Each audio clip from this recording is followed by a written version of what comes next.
Assalamualaikum warahmatullahi wabarakatuh. Kembali lagi dengan saya Devi Firmania, NIM 001 dari Rombel Akuntansi A 2019.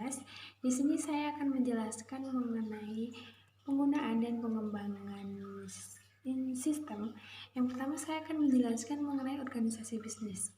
Organisasi bisnis adalah area-area bisnis dasar perusahaan dengan unsurnya adalah keuangan, sumber daya manusia, layanan informasi, dan pemasaran.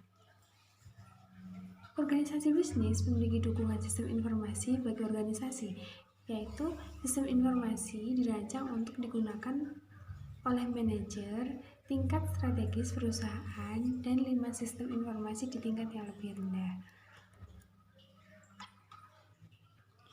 Yang selanjutnya adalah organisasi layanan informasi.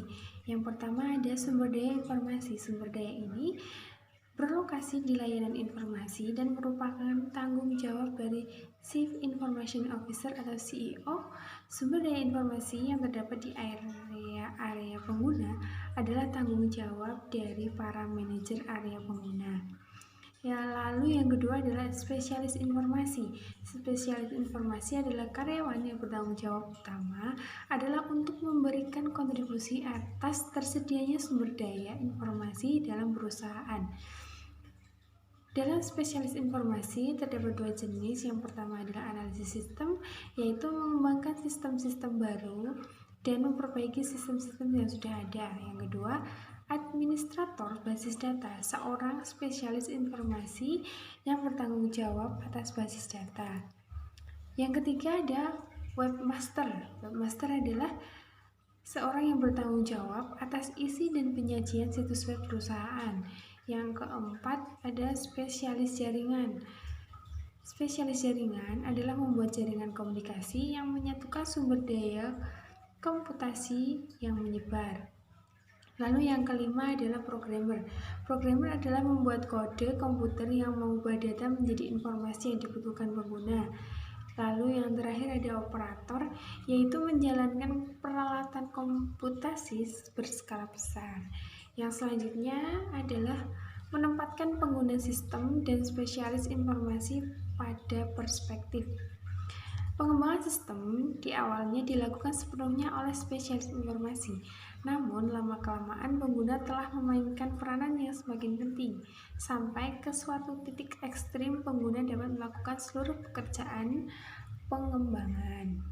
Yang selanjutnya adalah komputasi pengguna akhir. Komputasi pengguna akhir atau IUC berarti pengembangan seluruh atau bagian dari sistem pengguna. Pengguna akhir dapat timbul karena yang pertama, dampak pendidikan komputer, antrian layanan, murahnya peranti keras, peranti lunak yang siap pakai. Yang selanjutnya adalah pengguna sebagai suatu sumber daya informasi. Itu berarti bahwa sumber daya informasi penting yang dapat diberikan suatu kontribusi nyata dalam mencapai sasaran strategis dan meraih keunggulan kompetitif, terlebih ketika pengguna dapat secara aktif berpartisipasi dalam pengembangan sistem dan mempraktikkan komputasi pengguna akhir. Yang selanjutnya, keuntungan komputasi pengguna akhir. Manfaat IUC yang pertama menyamakan kemampuan dan tantangan, yang kedua mempersempit jarak komunikasi. Yang selanjutnya mengenai resiko komputasi pengguna akhir. Yang pertama ada sasaran sistem yang buruk, sistem yang dirancang dan didokumentasi dengan buruk, penggunaan sumber daya informasi yang tidak efisien, hilangnya integritas data, hilangnya keamanan, dan hilangnya kendali.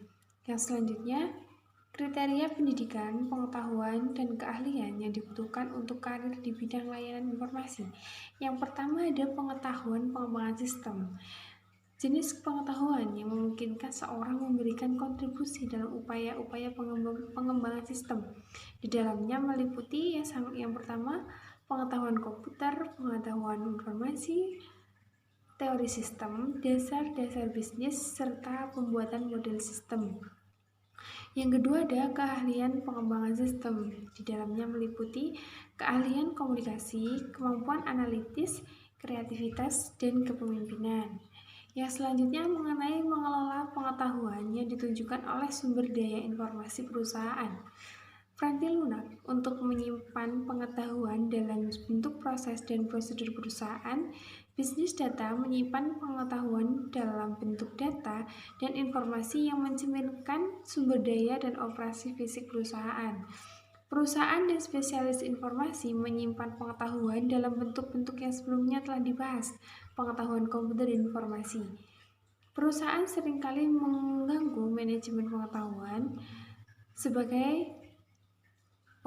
perusahaan seringkali menganggap manajemen pengetahuan sebagai sistem jenis lain yang harus dikembangkan. Yang selanjutnya adalah otomatisasi kantor, meliputi seluruh elektronik formal maupun informal yang terutama berhubungan dengan komunikasi informasi ke dan dari orang-orang di dalam maupun di luar perusahaan. Yang selanjutnya adalah kantor maya, mengakui bahwa pekerjaan kantor dapat dilakukan hampir semua lokasi geografi, selama tempat kerja tersebut terhubung dengan suatu atau lebih lokasi tetap perusahaan oleh suatu jenis kemampuan komunikasi elektronik. Yang pertama ada telekomuting. Diperkenalkan karena sepertinya merupakan satu cara yang tepat untuk menggambarkan bagaimana karyawan dapat secara elektronik pergi ke tempat kerja. Yang kedua adalah hoteling, bahwa perusahaan menyediakan suatu fasilitas terpusat yang dapat dibagi bersama oleh karyawan jika terdapat kebutuhan akan ruangan dan dukungan kantor. Yang selanjutnya adalah keuntungan kantor maya. Yang pertama ada biaya fasilitas yang rendah, biaya peralatan yang lebih rendah, berkurangnya penghentian pekerjaan, dan kontribusi sosial. Lalu ada kerugian kantor maya. Dampak negatifnya ada moral yang rendah, kekhawatiran akan risiko keamanan. Yang selanjutnya adalah organisasi maya. Operasi keseluruhan perusahaan dirancang sedemikian rupa sehingga menjadi tidak terkait pada lokasi-lokasi fisik. Dampak sosial organisasi maya, industri yang memiliki nilai tambah dalam bentuk informasi, ide, dan kecerdasan. Contohnya bidang pendidikan, perawatan, kesehatan, hiburan, perjalanan, dan olahraga. Sekian penjelasan dari saya. Terima kasih. Bye.